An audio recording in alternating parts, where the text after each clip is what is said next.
మన రక్షకుడైన మన ప్రభు అయిన యేసుక్రీస్తు నామంలో మీ అందరికీ కూడా ఉదయకాల శుభములు తెలియజేస్తా ఉన్నాను. దేవుని మహా కృపను బట్టి మరొక దినము చూసే ధన్యత దేవుడు తన కృప చేత మనకు అనుగ్రహించి మనల్ని సజీవులు లెక్కబెట్టిన దేవాది దేవుడైన మన రక్షకుడైన మన ప్రభు అయిన యేసుక్రీస్తుకు కృతజ్ఞతాస్తుతులు చెల్లిస్తా ఉన్నాను. ప్రియ దేవుని సంగమా, దేవుని ప్రజల ఉదయకాలము దేవుని యొక్క వాక్యము ధ్యానించుకుందాము. 146 కీర్తన మొదటి వచనం నుంచి చివరి వచనం 10వ వచనం వరకు వాక్య భాగాన్ని ధ్యానించబోతా ఉన్నాము. హృదయ కాలము దేవుడు మనకు సహాయకుడుగా ఉన్నాడనే సత్యాన్ని జ్ఞాపకం చేసుకోవాలి. మనకు ఒక నిరీక్షణ కలిగి ఉన్నది. మనము ఒకవేళ కష్టంలో, బాధలో, దుఃఖంలో ఉన్నా కానీ దేవుడు మనకు సహాయం చేస్తాడనే సత్యాన్ని జ్ఞాపకం చేసుకోవాలని ప్రభు పేరట తెలియజేస్తా ఉన్నాడు. God is the hope and help of the needy.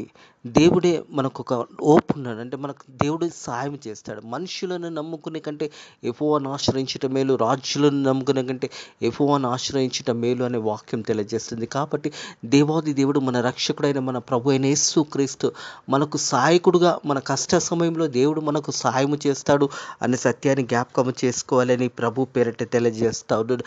అలాగే దేవుడు చేసిన మేలను అన్నింటినీ కూడా జ్ఞాపకం చేసుకుంటూ దేవునికి కృతజ్ఞతాస్తుతులు చెల్లించట ఎంతో మంచిది అనే సత్యాన్ని జ్ఞాపకం చేసుకోవాలి. నిత్యము దేవుడు చేసిన ప్రతి మేలును జ్ఞాపకం చేసుకుంటూ దేవునికి కృతజ్ఞతాస్తుతులు చెల్లించాలని ప్రభు పేరట తెలియజేస్తాను. నా ప్రాణమా యెహోవాను సన్నతించుము, నా జీవిత కాలం అంతా కూడా నేను యెహోవాని స్తుతించెదను. ప్రియ దేవుని సంగమా, దేవుని ప్రజలరా, దేవాది దేవుడు చేసిన ప్రతిదీ కూడా యెహోవాని స్తుతించుడి. నా ప్రాణమా యెహోవాని స్తుతించుము, నా జీవిత కాలం అంతా కూడా నేను యెహోవాని స్తుతించెదను. నేను బ్రతికినంత కాలము నా దేవునిని కీర్తించెదను. హల్లెలూయా. మనం బ్రతికినంత కాలము 23వ కీర్తన చూసినట్టయితే, 23వ కీర్తన చివరి వచనము 6వ వచనం చూసినట్టయితే,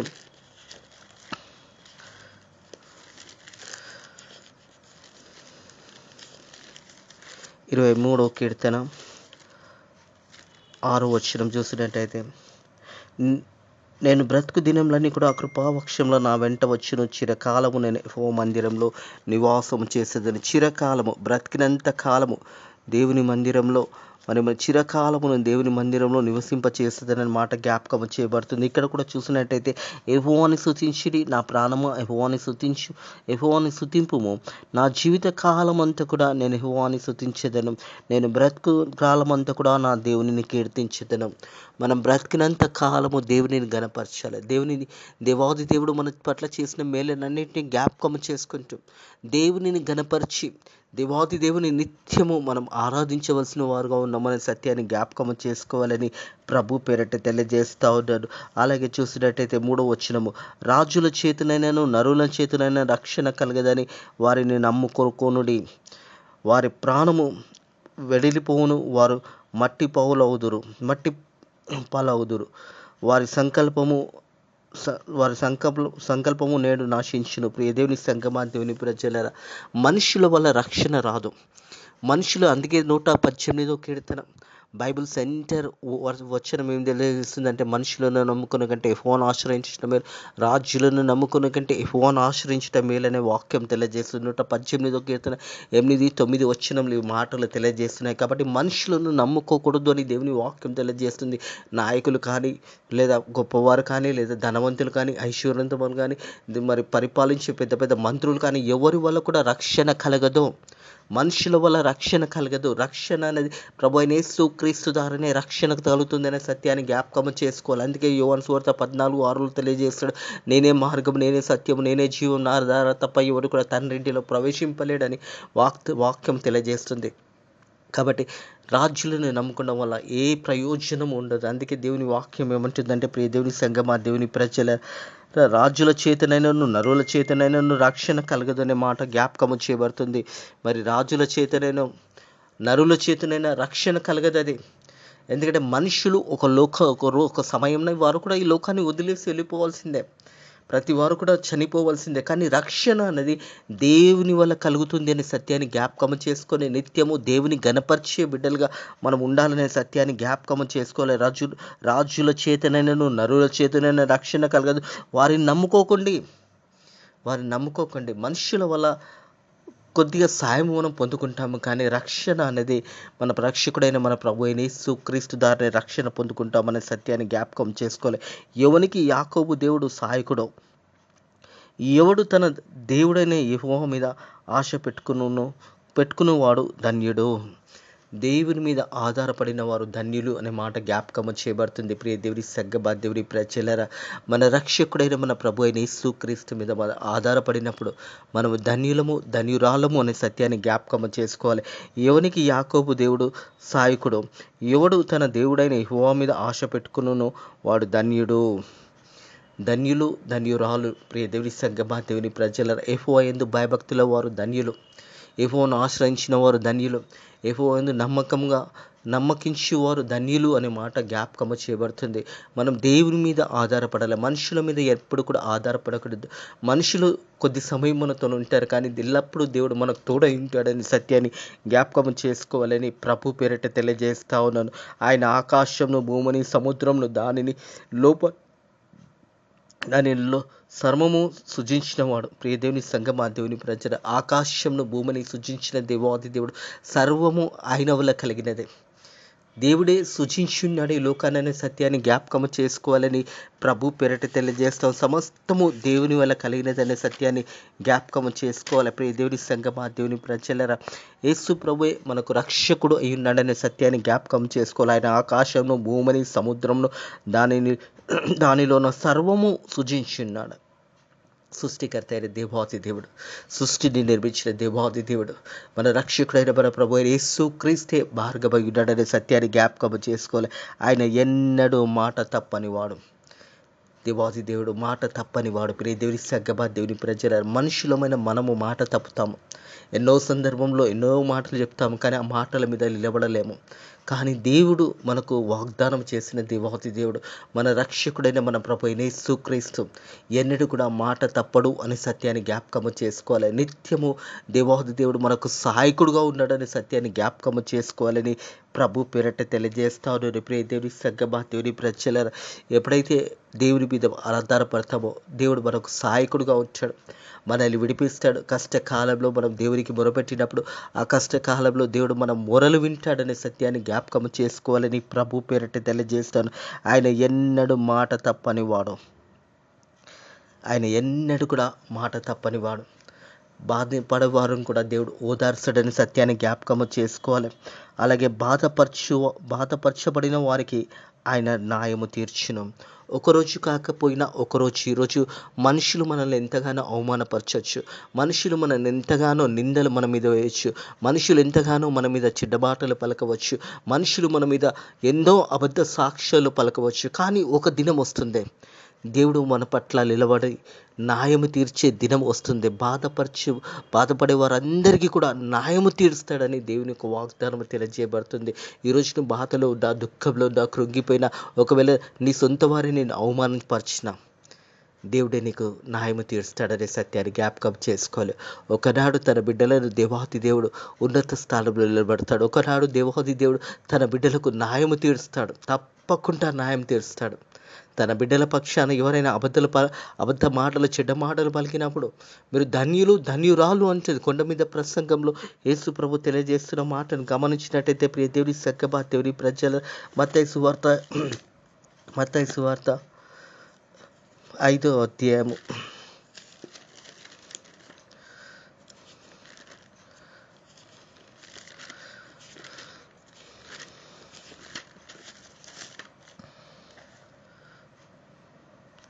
దుఃఖపడేవారు ధన్యులు, వారు ఓదార్చబడతారు. ప్రియ దేవుడి సగ్గమా దేవుడి ప్రజలరా, ఈరోజు దుఃఖపడుతుండొచ్చు, కానీ నువ్వు ఓదార్చబడతావని వాగ్దానం దేవాది దేవుడు చేసి ఉన్నాడనే సత్యాన్ని జ్ఞాపకం చేసుకోవాలని ప్రభు పేరట తెలియజేస్తా ఉన్నాడు. ఎందుకంటే దుఃఖపడేవారు ధన్యులు, వారు ఓదార్చబడతారు. సాత్వికులు ధన్యులు, వారు భూలోకాన్ని స్వతంత్రించుకోరు. నీతి కొరకు ఆకలి దప్పుకుని వారు ధన్యులు, వారు తృప్తి నొందురు. నీతి కొరకు ఆకలి దప్పుకుని వారు ధన్యులు అంటుంది.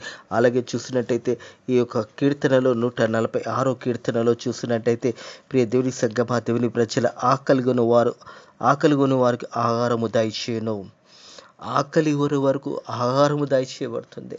ఎవరైతే ఆకలితో మరి బిడ్డలు ఉంటారో వారికి ఏ ఆహారం లేకుండా వారు ఎంతగానో మరి క్షీణించుతున్న సమయంలో దేవుడే వారికి సహాయం చేస్తాడు అనే సత్యాన్ని జ్ఞాపకం చేసుకోవాలి. ఆయన ఎన్నడూ మాట తప్పని వాడు. బాధపరచువాడు వారికి ఆయన న్యాయము తీర్చును, ఆకలిగను వారికి ఆహారము దయచేయును. ఎవరైతే ఆకలితో ఉంటారో, ఆకలి దప్పులతో ఉంటారో అటు బిడ్డలను ఓదార్చువాడు. అనాథ పిల్లలను దేవుడు సాయం చేసేవాడు. విద్వరాళ్ళ పక్షాన నిలబడేవాడు. ఎవరైతే దేవుని కొరకు కనిపెట్టుకొని ఉంటారో వారి కొరకు దేవాది దేవుడు తప్పకుండా సాయం చేస్తాడు అనే సత్యాన్ని జ్ఞాపకం చేసుకోవాలి. ఆకలిగొని వారికి అనే ఆహారము దయచేయను, యెహోవా బంధింపబడిన వారికి విడుదల దయచేయను. ఎవరైతే బంధకంలో ఉంటారో, ఎవరైతే మరి వారి యొక్క సమస్యల యొక్క బంధకం కావచ్చు, అనారోగ్యమైన బంధకం కావచ్చు, ఆర్థిక ఇబ్బందుల యొక్క బంధము కావచ్చు, లేదా సాతాను యొక్క బంధకంలో వారు ఉండవచ్చు, అట్టి వారందరినీ కూడా దేవుడు విడిపిస్తాడనే సత్యాన్ని జ్ఞాపకం చేసుకోవాలి. యెహోవా బంధింపబడిన వారికి విడుదల దయచేయను. ఎవరైతే బంధకంలో ఉన్నారో, ఎవరైతే సమస్యలతో ఉన్నారో, ఎవరైతే అనేక ఇబ్బందులతో ఉన్నారో అట్టి బిడ్డలకు దేవుడు సహాయకుడుగా ఉండి వారి బంధకంలో నుంచి నజరేయుడైన యేసు క్రీస్తు నామములో ఈ రోజు కూడా విడుదల కలుగును గాక. ఈ సమయంలో కూడా విడుదల కలుగును గాక. దేవుడు అట్టి బిడ్డలకు తోడై ఇచ్చాడని సత్యాన్ని జ్ఞాపకం చేసుకోవాలని ప్రభు పేరట తెలియజేస్తున్నాను. యెహోవా గుడ్డివారికి కన్నులు తెరవచేయుని వాడు. ఎవరైతే గుడ్డివారు ఉన్నారో వారి కన్నులన్నీ కూడా తెరవిచ్చే దేవాది దేవుడు. ఎవరైతే మరి శరీర బలహీనలతో ఉన్నారో, శరీర మరి అంగవాక్యాలుగా ఉన్నారో వారందరికీ కూడా సహాయం చేసేవాడు దేవుడు. దేవాది దేవుడు వారిని విడిపిస్తాడనే సత్యాన్ని జ్ఞాపకం చేసుకోవాలి. యేసు ప్రభు తన పరిచర్యలో ఎంతో మంది మరి తనకు ఎదురైనప్పుడు గుడ్డివారు కానీ, కుంటివారు కానీ, చెవిటివారు కానీ, మూగవారు కానీ, పక్షవాయువులు అందరికీ కూడా స్వస్థత దేవుడు అనుగ్రహించి ఉన్నాడు. దేవుడు అటు బిడ్డలకు పక్షాన నిలబడతాడు. అటు బిడ్డలకు దేవుడు సహాయం చేస్తాడనే సత్యాన్ని జ్ఞాపకం చేసుకోవాలి. ఎవరైతే మరి బాధతో దుఃఖంతో ఉన్నారో అటు బిడ్డలకు దేవుడు తోడై ఉంటాడనే సత్యాన్ని జ్ఞాపకం చేసుకోవాలి. భయపడకము, దిగులు పడకము, చింతించకము, నీ దేవుడనే నేనై ఉన్నాను అని దేవుడు వాగ్దానం చేసిన దేవాది దేవుడు. ప్రియ దేవుని సంగమా, దేవుని ప్రజలరా, అలాగే గుడ్డివారి కన్నులను తెరిచేవాడు ఆయనే. కృంగిన వారిని లేవనెత్తువాడు. ప్రియ దేవుని సంగమా, దేవుని ప్రజలు ఎవరైతే కృంగి ఉన్నారో వారిని దేవుడు లేవనెత్తుతాడనే సత్యాన్ని జ్ఞాపకము చేసుకోవాలని ప్రభు పేరిట తెలియజేస్తాను. కృంగిన వారిడలదే దేవుడు వారి పక్కన ఉండి వారికి సాయం చేస్తాడనే సత్యాన్ని జ్ఞాపకము చేసుకోవాలని ప్రభు పేరిట తెలియజేస్తాను. ఎవరైతే కృంగితో బాధపడుతున్నట్టయితే వారిని లేవనెత్తేవాడు దేవుడు సహాయకుడు చేస్తాడనే సత్యాన్ని జ్ఞాపకము చేసుకోవాలని ప్రభు పేరిట తెలియజేస్తాడు. అలాగే చూసినట్టయితే 145వ కీర్తన 14వ వచనం, యెహోవా పడిపోయిన వారందరినీ ఉద్ధరించువాడు, కృంగిన వారిని లేవనెత్తువాడు. ప్రియ దేవుని సంగమా, దేవుని ప్రజలరా, పడిపోయిన వారందరినీ కూడా మరి సాతాను ఒక బంధకంలో ఉన్న వారిని యేసు నామంలో దేవుడు విడుదల దయచేస్తాడు. ఆ బంధకంలో నుంచి వారిని బయటికి తీసుకొస్తాడనే సత్యాన్ని జ్ఞాపకం చేసుకోవాలని ప్రభు పేరిట తెలియజేస్తా ఉన్నారు. ఎవరైతే బంధకంలో ఉంచారో ఏ దేవాది దేవుడు వారిని విడిపిస్తాడనే సత్యాన్ని జ్ఞాపకం చేసుకోవాలని ప్రభు పేరిట తెలియజేస్తా హృదయ కాలంలో ఒకవేళ బంధకంలో ఉన్నట్టయితే దేవుడు నిన్ను విడిపిస్తాడనే సత్యాన్ని జ్ఞాపకం చేసుకోవాలని ప్రభు పేరిట తెలియజేస్తావు. 40వ కీర్తన చూసినట్టయితే, ఆయన నా పాదములు బండ మీద నిలిపి నా అడుగులను స్థిరపరచును. ఎవరైతే జిగటగల దొంగ ఊబిలో నుండి ఆయన నన్ను పైకెత్తెను. ఒక దొంగ ఊబిలో చిక్కుకున్న వారిని దేవుడు విడిపిస్తాడు, వారిని స్థిరంగా తిరిగి నిలబెడతాడనే సత్యాన్ని జ్ఞాపకం చేసుకోవాలి. జిగటగల దొంగ ఊబిలో నుండి ఆయన నన్ను పైకెత్తను, నా పాదములు బండ మీద నిలిపి నా అడుగులను స్థిరపరచును. ఒక బంధకంలో మనం ఉన్నట్టయితే హృదయ కాలం ఆ బంధకంలో నుంచి కూడా దేవుడు విడిపించడానికి దేవాది దేవుడు సిద్ధంగా ఉండడని సత్యాన్ని జ్ఞాపకం చేసుకోవాలి. అయితే యెహోవా నీతిమంతులను ప్రేమించుచున్నాడు. హల్లెలూయా. నీతిమంతులు ఎన్నడూ కూడా కదలబడరు అనే మాట జ్ఞాపకం చేసుకోవాలి. ప్రియ దేవుని సంగమా, దేవుని ప్రజల, శ్రమ వచ్చినా, కష్టం వచ్చినా, దుఃఖం వచ్చినా, బాధ వచ్చినా నీతిమంతులు ఎప్పుడు కూడా కదలబడరు. ఎందుకంటే నీతిమంతులను దేవుడు ప్రేమిస్తున్నాడు అనే మాట జ్ఞాపకం చేయబడుతుంది. నీతిమంతులు నిత్యము నిలుస్తారనే సత్యాన్ని జ్ఞాపకం చేయబడుతుంది. నీతిమంతులు దుర్వార్త వచ్చినప్పుడు జడియరు. వారు ఎందుకంటే దేవుని మీద ఆధారపడతారు కాబట్టి, దేవుని మీద విశ్వాసం కలిగి ఉంటారు కాబట్టి వారు ఎన్నడూ కూడా భయపడరు. ఎందుకంటే వాక్యం ఏమంటుందంటే నీతిమంతులను యెహోవా ప్రేమిస్తాడనే మాట జ్ఞాపకం చేయబడుతుంది. యెహోవా నీతిమంతులను ప్రేమించేవాడు. యథార్థంగా సత్యంగా మనం జీవిస్తున్నప్పుడు, దేవుని కొరకు మనం జీవిస్తున్నప్పుడు దేవుడు మనల్ని ప్రేమిస్తున్నాడు అనే సత్యాన్ని జ్ఞాపకం చేసుకోవాలి. దేవుడు మోషే గురించి పలికిన మాట జ్ఞాపకం చేసుకుంటే, నా ఇల్లంతటిలో నమ్మకమైన వాడు అంటున్నాడు. 91 దావీదు కీర్తన 14 అతడు నన్ను ప్రేమించుచున్నాడు కనుక నేను అతన్ని ఎరుగుదును అంటున్నాడు. ఎందుకంటే దేవుని కొరకు మనం జీవిస్తున్నప్పుడు దేవుడు మనల్ని ప్రేమిస్తాడు, మన పక్షాన నిలబడతాడు, మన కొరకు దేవుడు సాక్ష్యాన్ని ఇస్తున్నాడనే సత్యాన్ని జ్ఞాపకం చేసుకోవాలి. అతడు నేను ప్రేమించుచున్నాడు గనుక నేను అతన్ని తప్పించదను. యెహోవా నీతిమంతులను ప్రేమించుచున్నాడు. యెహోవా కొరకు జీవించువారిని, యెహోవా కొరకు కనిపెట్టుకున్న వారిని దేవుడు నిత్యము వారిని ప్రేమిస్తున్నాడు అనే సత్యాన్ని జ్ఞాపకం చేసుకోవాలని ప్రభు పేరట తెలియజేస్తాను. యెహోవా పరిశుద్ధులను కాపాడువాడు. హల్లెలూయా. యెహోవా పరిశుద్ధుల వారిని కాపాడువాడు. ఈ లోకంలో కొన్ని శ్రమలు వస్తాయి. దేవుని మీద ఆధారపడినప్పుడు, రక్షకుడైన మన ప్రభు అయిన యేసుక్రీస్తు కొరకు మనం జీవిస్తున్నప్పుడు ఎన్నో నిందలు, అవమానాలు వస్తాయి. అవి కొద్ది కాలం ఉంటుంది, ఎల్లకాలం ఉండదు. అందుకే పేతురు రాసిన పత్రికలో ఉంటుంది. పేతురు రాసిన మొదటి పత్రిక 5వ అధ్యాయంలో చూసినట్టయితే, ఎల్లకాలము శ్రమలుండు, కొద్ది కాలము శ్రమలు ఉంటాయి. ఆ శ్రమల నుంచి తిరిగి దేవుడు మనల్ని విడిపిస్తాడనే సత్యాన్ని జ్ఞాపకం చేసుకోవాలని ప్రభు పేరట తెలియజేస్తా ఉన్నాడు. పేతురు రాసిన మొదటి పత్రిక 5వ అధ్యాయము 10వ వచనము, తన నిత్య మహిమ కొరకు క్రీస్తునందు మిమ్మల్ని పిలిచిన సర్వకృపానిధుడు దేవుడు కొంచెము కాలము మీకు శ్రమపడిన పిమ్మట తానే మిమ్మను పూర్ణులుగా చేసి స్థిరపరిచి బలపరచును. కొద్ది కాలము శ్రమ అనేది ఎప్పుడు కూడా శాశ్వత కాలం ఉండదు. ప్రియ దేవుని సంగమా, దేవుని ప్రజల కొద్ది కాలమే శ్రమ ఉంటుంది. ఎందుకంటే దేవుడు నీతిమంతులను ప్రేమిస్తున్నాడని మాట జ్ఞాపకం చేయబడుతుంది. అలాగే చూసినట్టయితే యెహోవా పరిశుద్ధులను కాపాడును. నీతిమంతులను ప్రేమించువాడు యెహోవా పరిశుద్ధులను కాపాడువాడు. ఆయన తండ్రి లేని వారిని విధవరాలను ఆదరించువాడు. హల్లెలూయా. తండ్రి లేని బిడ్డలను, విధవరాల పక్షాన దేవుడు నిలబడతాడు, వారికి సాయం చేస్తాడు.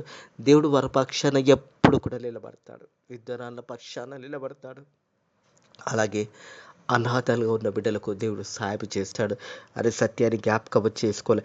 ఆయన తండ్రి లేని వారిని, విధవరాలను ఆదరించేవాడు. భక్తిహీనుల మార్గము ఆయన వంకర మార్గంగా చేయను. ఎవరైతే భక్తిహీనులు ఉంటారో వారి మార్గాన్ని దేవుడు వంకరగా చేస్తాడు. వారు ఎన్నడూ కూడా సరైన మార్గంలో నడవరు. ఆనాడు యేసు ప్రభు జీవించిన కాలం కూడా ఉన్నారు. పరిసయ్యులు, శాస్త్రులు నిత్యము ప్రశ్నించేవారు, నిత్యము దేవుని యొక్క మార్గానికి అడ్డుగా వచ్చేవారు. నేడు కూడా చాలామంది ఉంటారు. కానీ వారి మార్గాలు ఎలా ఉంటాయి అంటే, భక్తిహీనుల మార్గము ఆయన వంకర మార్గంగా చేయను. వంకరి మార్గంలో వారు వెళ్తారు. ప్రియ దేవుని సంగమా, దేవుని ప్రజలారా, భక్తిహీనుల మార్గము సరైన మార్గము కాదు. దేవుడే వారిని వంకర మార్గాలు నడిపిస్తేందుకు దేవునికి లోబడని ప్రజలకు దేవుడు శిక్షిస్తాడని సత్యాన్ని కూడా జ్ఞాపకం చేసుకోవాలి. యెహోవా నిరంతరము ఏలును. నిరంతరము ఎల్లప్పుడూ కూడా దేవుడే రాజ్యంను ఏలుతున్నాడు. నేడు కూడా కృపా గడియలోనే మనం ఉన్నాము. ఇంకా దేవుని ఆధీనంలోనే ప్రపంచం ఉన్నది. ఇంకా దేవుడు ప్రపంచాన్ని నడిపిస్తున్నాడనే సత్యాన్ని జ్ఞాపకం చేసుకోవాలి. అందుకే వాక్యం ఏమంటుందంటే, యెహోవా నిరంతరము ఏలును. నిరంతరము ఈ భూమి ఉన్నంత వరకు ప్రభు అయిన రక్షకుడైన ప్రభు అయిన యేసుక్రీస్తే రారాజు అయి ఉన్నాడు. ఆయన తిరిగి రాబోతా ఉన్నాడు. తిరిగి మనందరికీ కలుసుకోవడానికి త్వరలో ఆ యేసు ప్రభు మన మధ్యలోకి రాబోతా ఉన్నాడనే సత్యాన్ని జ్ఞాపకం చేసుకోవాలి. సియోను నీ దేవుడు తరతరంలో ఉన్నట్టు రాజ్యము చేయను. తరతరములకు యుగములకు మన రక్షకుడైన ప్రభు అయిన యేసుక్రీస్తే రాజు అయి ఉన్నాడు. ఆయన ఏలుతున్నాడు. ప్రపంచాన్ని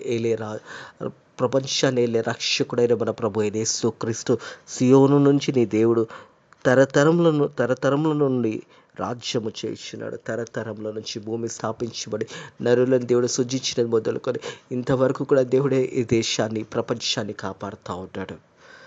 దేవుని ఆధీనంలో ఉన్నది అనే సత్యాన్ని జ్ఞాపకం చేసుకోవాలని ప్రభు పేరట తెలియజేస్తూ ఉన్నాడు. తిరిగి యేసయ్య మన మధ్యలోకి రాబోతూ ఉంటాడు. యోహాను సువార్త 14వ అధ్యాయం ప్రకారము, కలవరపడకండి, దేవుని ఏ రీతికి విశ్వాసించారు నా అందుకు కూడా విశ్వాసం ఉంచండి. నేను స్థలము సిద్ధపరచడానికి వెళ్తున్నాను. మీ అందరికీ స్థలము సిద్ధపరిచిన యెడల తిరిగి నేను ఎక్కడైతే ఉంటానో మీ అందరిని కూడా అక్కడికి తీసుకెళ్తానని దేవుడు వాగ్దానం చేశాడు. యెహోవా నీతిమంతులను ప్రేమించుచున్నాడు, పరిశుద్ధులను కాపాడుతున్నాడు, విధవరాల పక్షాన నిలబడుతున్నాడు, అనాథ బిడ్డల పక్షాన నిలబడుతున్నాడు. యేసయ్య నిత్యము ఏలుచున్నాడు అనే సత్యాన్ని జ్ఞాపకము చేసుకోవాలని ప్రభు పేరట తెలియజేస్తా ఉన్నాడు. కాబట్టి యెహోవాని స్తుతించండి, నా ప్రాణమా యెహోవాని స్తుతించుము. నా జీవిత కాలం అంతా కూడా నేను యెహోవాని స్తుతించెదను. నేను బ్రతుకు కాలం అంతా కూడా నా దేవునిని కీర్తించెదను. మనం బ్రతికినంత కాలము దేవుని ఆరాధించే బిడ్డలుగా ఉండాలి. మనం బ్రతికినంత కాలము దేవునికి లోబడి ఉండాలి. మనం బ్రతికినంత కాలము దేవుని యొక్క ఆజ్ఞల ప్రకారం, దేవుని చిత్తాన్ని ప్రకారం దేవుని బిడ్డలుగా మనం జీవించాలి అనే సత్యాన్ని జ్ఞాపకం చేసుకోవాలని ప్రభు పేరట తెలియజేస్తాడు. యెహోవా నీతిమంతులను ప్రేమించుచున్నాడు, పరిశుద్ధులను కాపాడుతున్నాడు అనే సత్యాన్ని జ్ఞాపకం చేసుకోవాలి. దేవుడే మనల్ని కాపాడుతున్నాడు. ప్రతి హృదయ కలబరం సజీవులకు ఉంటున్నామంటే మన గొప్పతనం కాదు, మన మంచితనం కాదు, మన మంచి ఆరోగ్యం అనేది కాదు, కానీ దేవుడు మనకు అవకాశం ఇస్తున్నాడు, రక్షణ పొందుకోవడానికి అవకాశం ఇస్తున్నాడు అనే సత్యాన్ని జ్ఞాపకం చేసుకోవాలని ప్రభు పేరట తెలియజేస్తా ఉన్నారు. దేవుని సంగమా, దేవుని ప్రజల దేవుడే మనకు సహాయకుడుగా ఉన్నాడని సత్యాన్ని జ్ఞాపకం చేసుకోవాలని ప్రభు పేరట తెలియజేస్తా ఉన్నాను. And that who ever wants to be save his life will be lose it. ఎవరైతే లోకానుసరంగా జీవిస్తారో వారు చనిపోయినప్పుడు నిత్య నరకానికి వెళ్ళిపోతారు. ఎవరైతే దేవుని కొరకు జీవిస్తారో వారు నిత్య జీవానికి వెళ్తారు. But whoever loses his life for me will we find it. మత్తయి సువార్త 16:25 ఆ వచనం ప్రకారం ప్రియ దేవుని సంగమా, దేవుని ప్రజల దేవుని కొరకు నిలబడినప్పుడు మనం నిత్య జీవం పొందుకుంటాము అనే సత్యాన్ని జ్ఞాపకం చేసుకోవాలి. ఈ లోకానుసరంగా మనం జీవిస్తే మన ఒక జీవితంని లేదా మన విలువైన జీవితాన్ని మనం పోడగొట్టుకుంటాము, నిత్య నరకానికి వెళ్తాము. దేవుని కొరకు జీవిస్తే నిత్య జీవానికి వెళ్తాం. అట్టి కృప దేవుడు మనకు అనుగ్రహించును గాక. ఇటు మాటలను దేవుడు మీరు హృదయాలలో దీవించి ఆశీర్వదించి ఫలింపచేయును గాక. ఆమేన్. ప్రార్థన చేసుకుందాం. పరిశుద్ధుడ దేవా, నీకు ధన్యములు స్తోత్రములు చెల్లిస్తున్న తండ్రి ప్రభా, నీ వాక్యము ద్వారా మాతో మాట్లాడి మనల్ని బలపరిచిన దేవా, నిజమే దేవా, మాకు నువ్వు సహాయకుడుగా ఉన్నావు, మాకు ఒక ఓప్గము నువ్వు ఉన్నావు నైనా. నీకు వందనములు స్తోత్రములు తండ్రి ప్రభా. మా యొక్క అవసరతలను కాపాడువాడు నీవే తండ్రి ప్రభా. ఎవరైతే అవసరతల్లో ఉండి నైనా నీకు మొరపెట్టినట్టు ఇప్పుడు నైనా వారి మొరలు విని నువ్వు సహాయం చేసే దేవాది దేవుడు తండ్రి. నీకు వందనములు స్తోత్రములు తండ్రి ప్రభా. హృదయ కాల బిడ్డలందరినీ కూడా వాక్యమైన బిడ్డలను దీవించండి, ఆశీర్వదించండి, వారి కుటుంబంలో దీవించండి. అలాగే సేఫ్తో బ్రిస్ట్రీస్ మందిరాన్ని కూడా దీవించి ఆశీర్వదించి మరి ఈ రోజంతా కూడా నీ రెక్కల కింద మాకు భద్రతను, మా కాపుదల దయచేయండి. మా దేశాన్ని, మా రాష్ట్రాలను, మా ప్రజలను దీవించి ఆశీర్వదించమని నజరుడైన యేసుక్రీస్తు నామములో ప్రార్థన అడిగి వేడుకుంటున్నాము తండ్రి. ఆమేన్. మన ప్రభు అయిన రక్షకుడైన యేసుక్రీస్తు యొక్క కృపా సమాధానములు నెమ్మది ఇప్పుడు ఎల్లప్పుడు సదాకాలము మీకును, మీ కుటుంబములకు, మీ బిడ్డలకు తోడై నీడైండును గాక. ఆమేన్.